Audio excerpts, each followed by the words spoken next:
In a quiet suburb nestled on the outskirts of a bustling city, a well-established realtor named Richard Bailey prided himself on his success. With over 2 decades in the real estate business, Richard knew the market inside and out.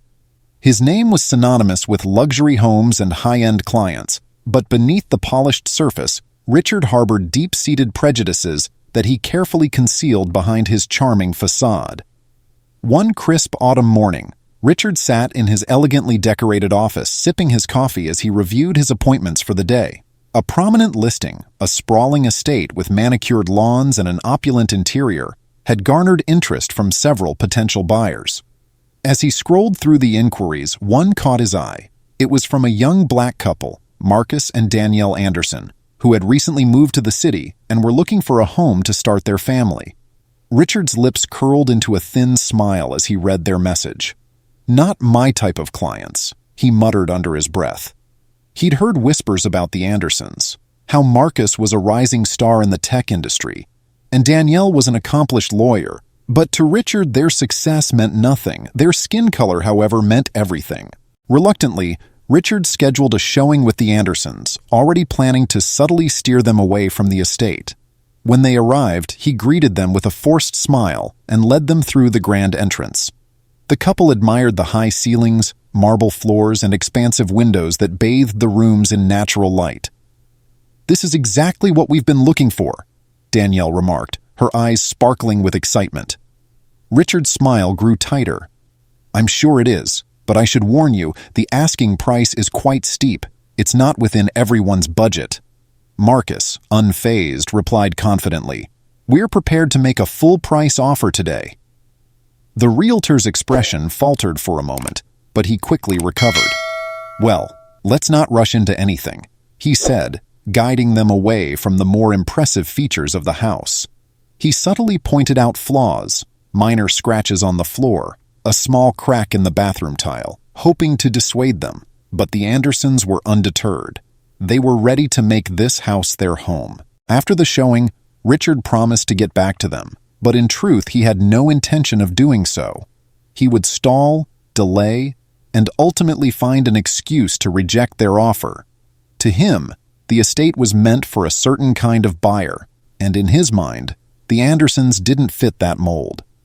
Days passed, and Marcus and Danielle's excitement turned to frustration. Their calls to Richard went unanswered, and when they finally reached him, he was curt and dismissive.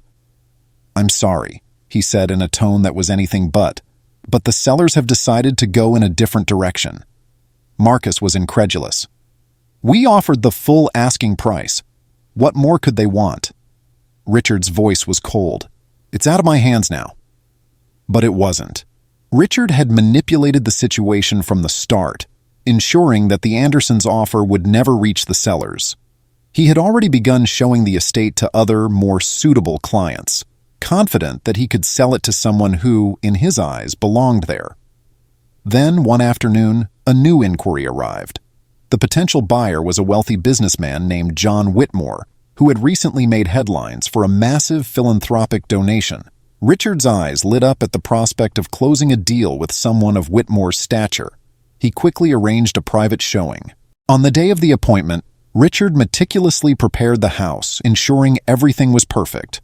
When a sleek black car pulled up to the driveway, Richard straightened his tie and stepped outside to greet his new client. But when the car door opened, Richard's heart skipped a beat. John Whitmore stepped out, tall and imposing, but he wasn't alone. Marcus and Danielle Anderson emerged behind him, smiling as if they were meeting an old friend. "Mr. Bailey," Whitmore began, extending his hand, "I'm John Whitmore. I believe we have an appointment." Richard shook his hand, though his mind raced with confusion. "Of course, Mr. Whitmore. A pleasure to meet you. And I see you've brought guests?" Whitmore smiled warmly. "Indeed. Marcus and Danielle are good friends of mine. I trust you've been taking good care of them."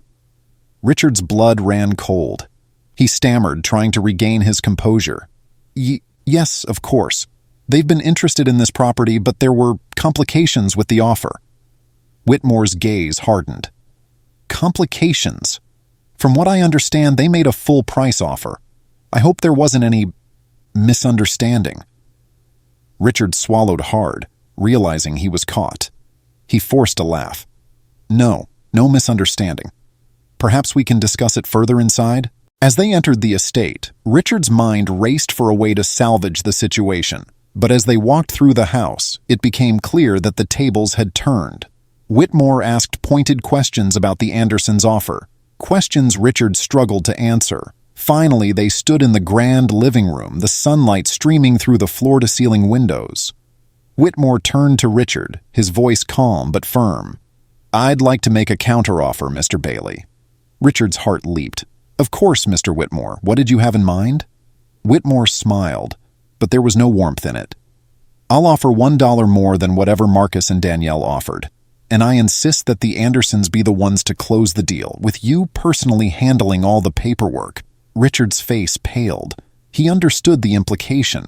This wasn't about the money. This was about justice, about exposing the discrimination Richard had tried to hide.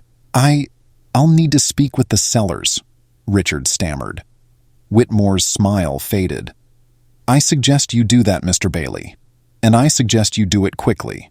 Because if you don't, I'll make sure everyone in this town knows exactly why you're not fit to do business here." The threat hung in the air, heavy and undeniable. Richard knew he was beaten. There was no way out. Richard's hands trembled as he picked up the phone. He could feel the weight of Whitmore's gaze on him, cold and unforgiving.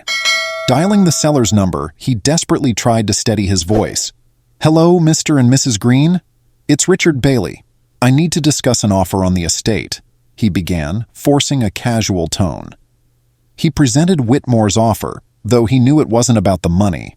It was about setting things right, about making sure Richard faced the consequences of his actions. The Greens, unaware of the drama unfolding, accepted the offer without hesitation. As Richard hung up the phone, he felt a sickening churn in his stomach. The sale had gone through, but the victory was hollow. He turned to face Whitmore, who had been watching him with a steely resolve. "The sellers have accepted your offer," Richard said, his voice strained. Whitmore nodded, then turned to Marcus and Danielle, who had been quietly observing. "Congratulations, Marcus, Danielle. The house is yours." Danielle's eyes filled with tears, but they weren't tears of joy. They were tears of exhaustion, of relief, of the emotional toll this process had taken.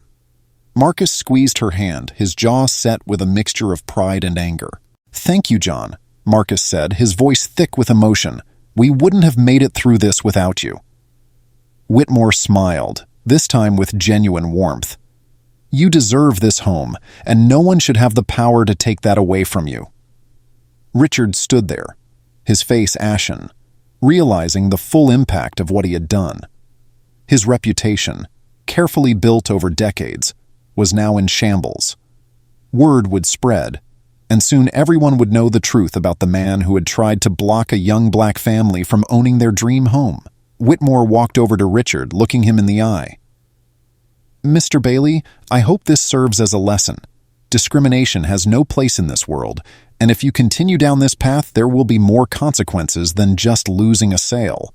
Richard could only nod, too ashamed to speak.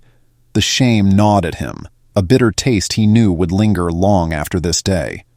As the paperwork was finalized, Marcus and Danielle stood in the grand living room, taking in the beauty of their new home. They had fought for this moment, not just for themselves, but for everyone who had been denied the same opportunity because of the color of their skin. "I'm glad we didn't give up," Danielle whispered, resting her head on Marcus's shoulder. "Me too," Marcus replied, his voice soft but resolute. "This is just the beginning." The couple looked at each other, a silent understanding passing between them. They knew their journey hadn't ended with buying this house. It was the start of something bigger, a fight against the prejudice that still existed in the world, a fight they were determined to win. As they left the estate, hand in hand, they walked into a future where they would define their own worth. The sun was setting, and they felt at home. Richard watched them go, feeling the weight of his actions.